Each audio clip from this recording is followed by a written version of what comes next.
Yeah, I was going to say, a great question from Christian regarding your intentions from a profit standpoint.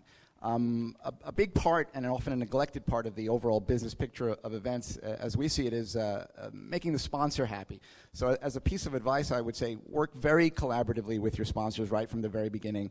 Ultimately, they're interested in you delivering a certain demographic in the room, and if you fail to do that, the event might have been a success. Otherwise, the room might be packed. Everyone would say that they had a great time, but ultimately, if the people who are lining the walls there don't feel that they've really touched the demographic and the people and the consumers that they and the entrepreneurs that they hope that they would, then the event is not going to be a success by their measure. And that's very often what I see is the reason why there isn't a second annual whatever, is that the sponsors don't feel that it was worth doing. And the economics are unsustainable otherwise without them. So I'd say focus there. So yeah, my heart kind of sunk like Cesar's when I heard that you're not going to make money thing, because I so don't agree. So Zena's going to come out here now. I'm too busy to run an event and not make money, quite honestly. That's just where I'm at in it as an entrepreneur, and I would hope that some of you feel that way, that you would want your events to be profitable for you. Why do them otherwise? Okay, yeah, I know. Your heart's going to go, oh, yeah, but I want to put people together and blah, blah, blah, blah, blah. Okay, great. Well, they can put themselves together. It's so easy to do these days.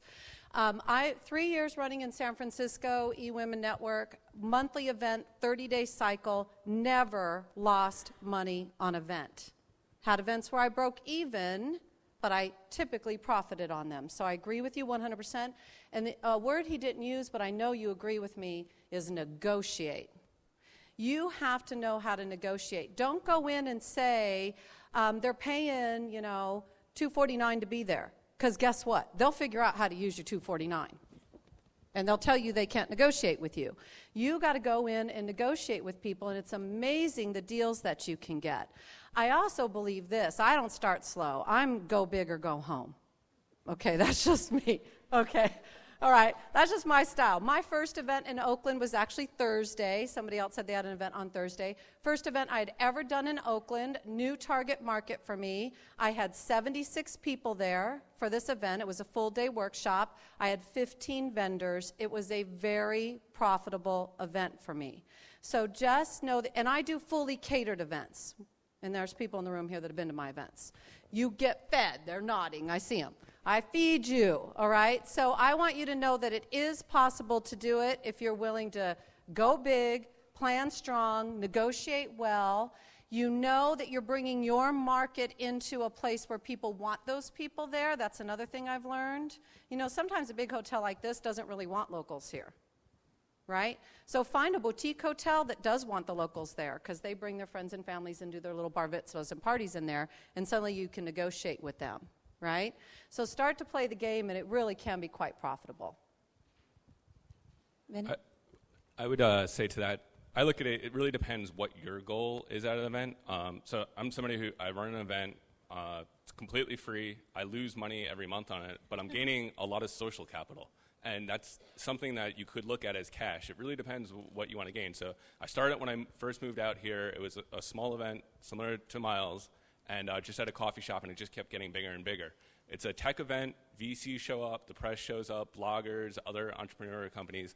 I've met thousands of people in the Valley that know me, respect me, and very importantly, when you're throwing an event, you're making connections happen. That is so valuable. If two people meet each other and somebody gets hired for a job, they look positively on you. So it really comes down to what your goal is. So that may not be the goal for everybody. If you're an individual in a new area or a new industry and you want to make a name for yourself, throwing an event can do that and build that social capital for you. If you're a company and want to set your company to be the expert or use it as a marketing avenue, a free event where you're not making any money, where you're losing kind of money month to month, can help you.